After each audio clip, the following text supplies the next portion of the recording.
chosen one!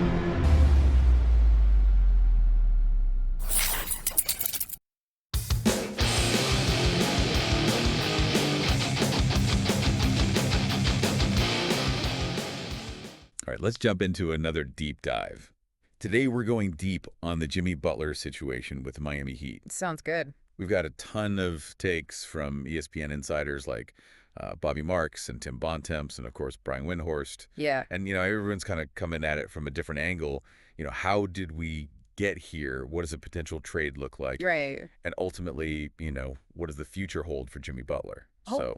Yeah, it's wild how quickly this has all gone down, right? I mean, Pat Riley just a few months ago was practically, swearing up and down that they wouldn't trade Butler. Yeah. And now we're looking at a 7-game suspension, and they're at least open to hearing what offers are out there. So what changed? It's a complete 180, right? Yeah. I mean, I distinctly remember at the beginning of the season, Butler was all about that no shenanigans. No shenanigans, yeah. What happened to that? Right. Well, Butler's been pretty vocal about, not finding joy in Miami, and his on-court performance hasn't exactly been, all NBA caliber, let's say. Right. And I think those actions speak louder than those initial words. It almost seems like Riley's hand was forced here.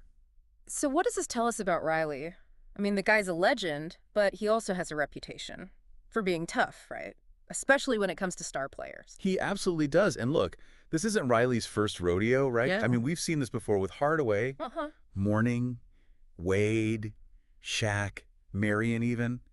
This fits a pattern, right? Yeah. Riley puts the franchise first, even if it means parting ways with some big names. But he's also really good at attracting talent. He is. Right. Maybe that's why he's acting so confident in this situation. That's a good point. Almost like, we'll be fine with or without Butler. Do you buy that? Yeah, I mean, I think Riley's track record suggests that he's not afraid to make tough choices if he believes that they benefit the franchise long term. Right. But we also can't forget about, Butler's history here. I mean, his exits from Chicago, Minnesota, Philadelphia, they weren't exactly smooth sailing either, right? Yeah, 3 teams in 6 seasons is a lot of movement, especially for a star player. So do you think is this a pattern of behavior for Butler, or are these isolated incidents? It's a good question.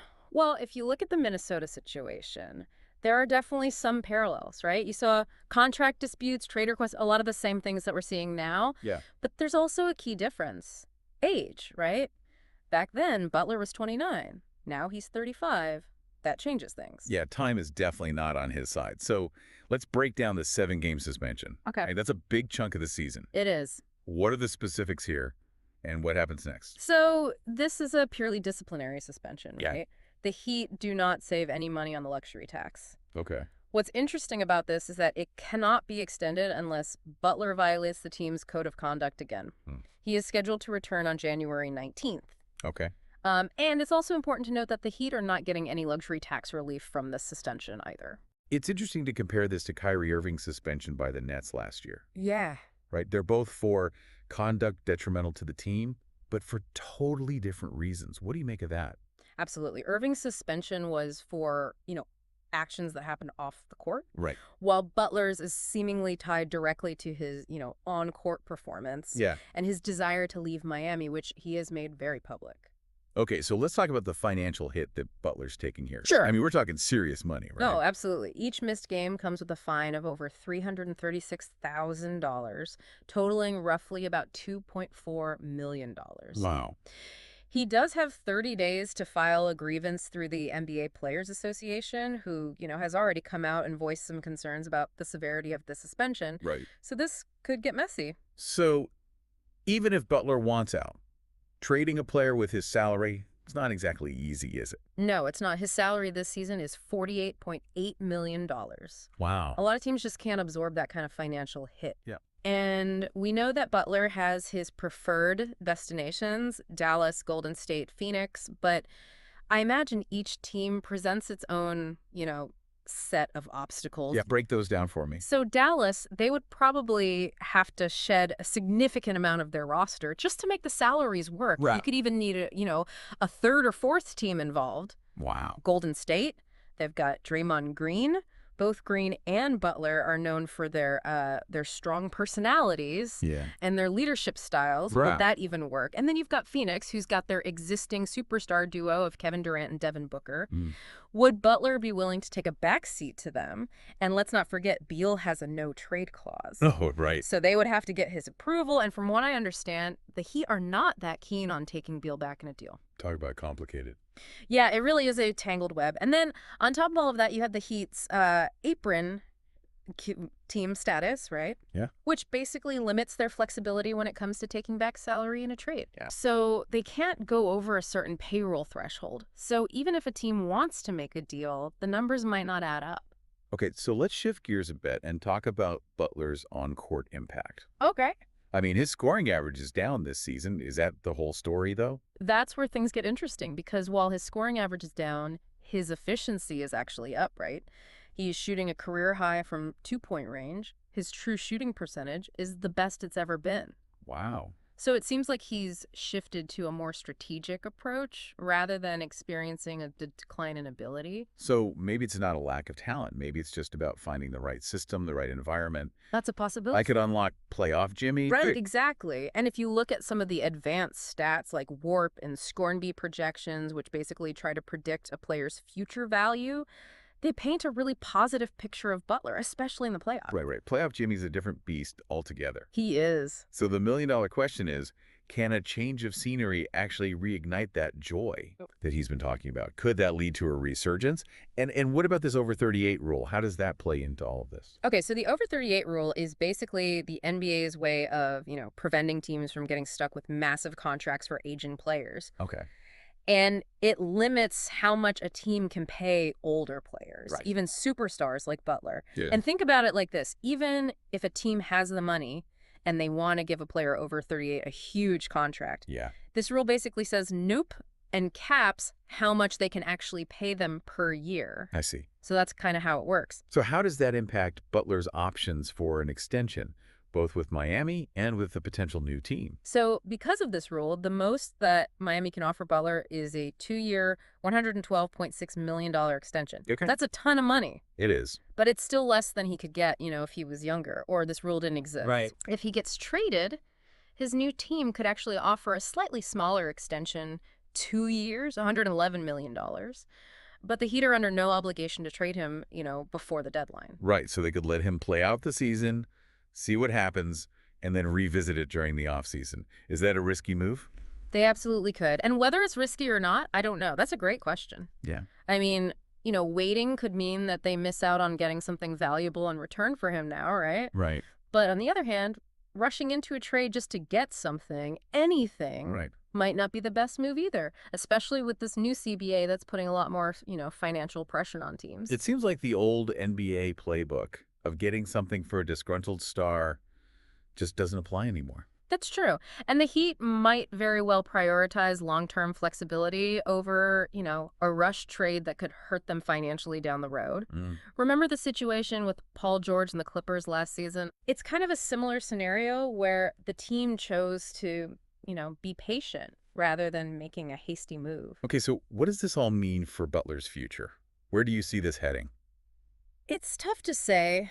I think it hinges on, how much the Heat value a trade now versus potentially losing him for nothing in free agency later. Right. And it depends on what offers come their way, assuming that any do. Yeah, like we're watching this high-stakes poker game, and each side's trying to bluff the other. Yeah, I like that analogy. I'm on the edge of my seat waiting to see who folds first. It really is a game of poker. And, this situation might have ripple effects It could. that go way beyond Butler's future. Think about it. How might this whole saga impact the Heat's ability to attract other star players? That's the question, right? I mean, it could send a message that, loyalty is a one-way street in Miami. Or could reinforce the idea Yeah. that Riley always puts the franchise first, Right. even if it, ruffles some feathers along the way. Yeah. I mean, he has built a winning culture there. But is that enough in today's NBA? That's a really good question because the NBA landscape is changing, right?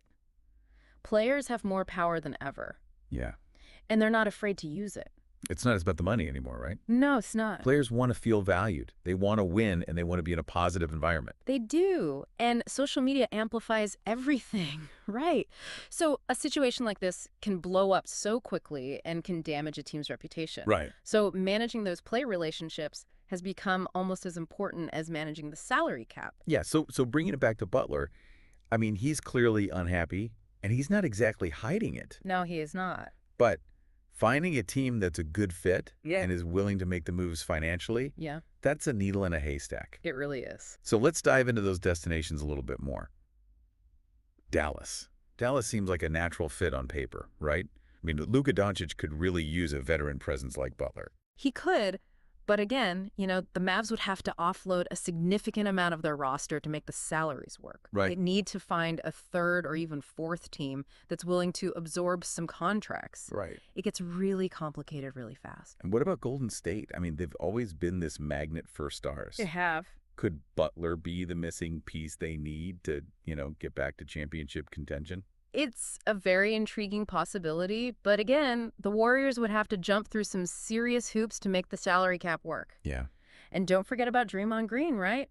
Both he and Butler are known for their strong personalities and leadership styles. Would that even work? Right. Would there be enough basketball to go around? It's not just about fitting into a team's playing style. It's Yeah. also about fitting into the locker room dynamic. Exactly. And then there's Phoenix, right? They've already got their superstar duo with Kevin Durant and Devin Booker. Would Butler be willing to kind of take a backseat to those two? And don't forget, Beal has a no-trade clause. He does. So they would need his blessing.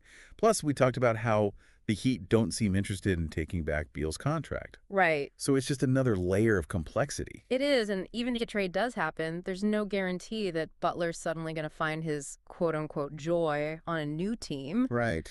I mean, he's had his conflicts in the past. It's a good reminder that player happiness isn't always about the team. Right. Or the city, right. Yeah. It's about finding the right role, the right coach, the right culture Yeah. that really allows them to thrive. Yeah. And sometimes it's about, maturity and self-awareness on the part of the player. Right. Can Butler adapt his game and his personality to fit into a new situation? Is he willing to compromise?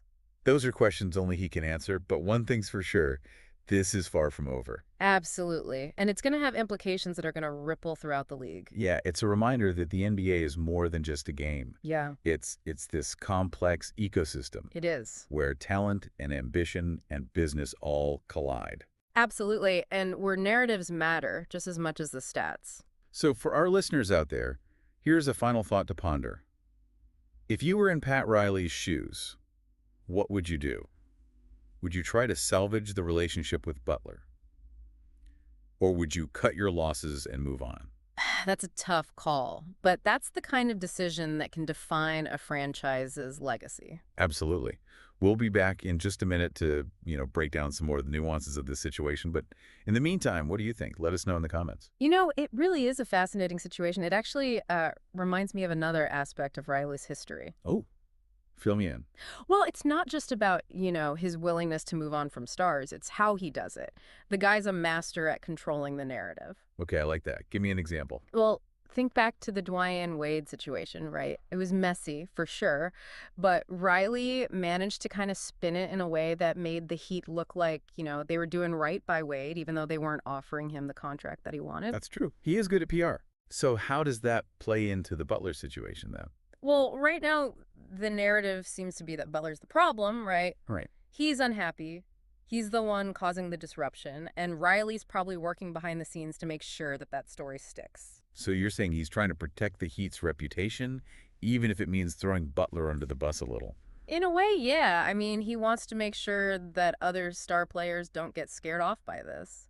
He wants to maintain Miami's image as a desirable destination, Right.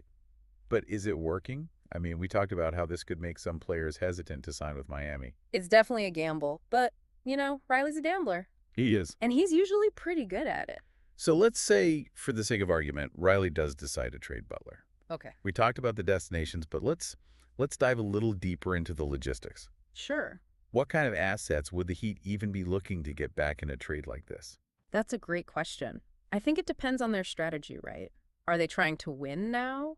Or are they thinking long term? If they want to stay competitive immediately, then they'll probably be targeting, more established players who can contribute right away. And if they're playing the long game? Then they'll likely prioritize draft picks and young players with high potential. It's a balancing act, right?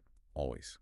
which is harder than ever in today's NBA. Absolutely. I mean, the new CBA makes it much harder for teams to load up on star players. Right. The luxury tax penalties are steeper. There are more restrictions on contracts. It's just a different game. So this situation with Butler isn't just about one player's happiness. No, it's not. It really speaks to the larger challenges that all NBA teams are facing. It does. It's a balancing act, right? Managing the finances, keeping players happy, and fielding a competitive team. The stakes are incredibly high. So for our listeners who are following this saga closely, what should they be watching for in the coming weeks? I would say keep an eye on the trade rumors, of course, but also pay attention to those subtle signals, right? The leaks to the media, the cryptic comments from players and coaches. Those things can often tell you more than the official statements. Like a game of chess. It really is. Right.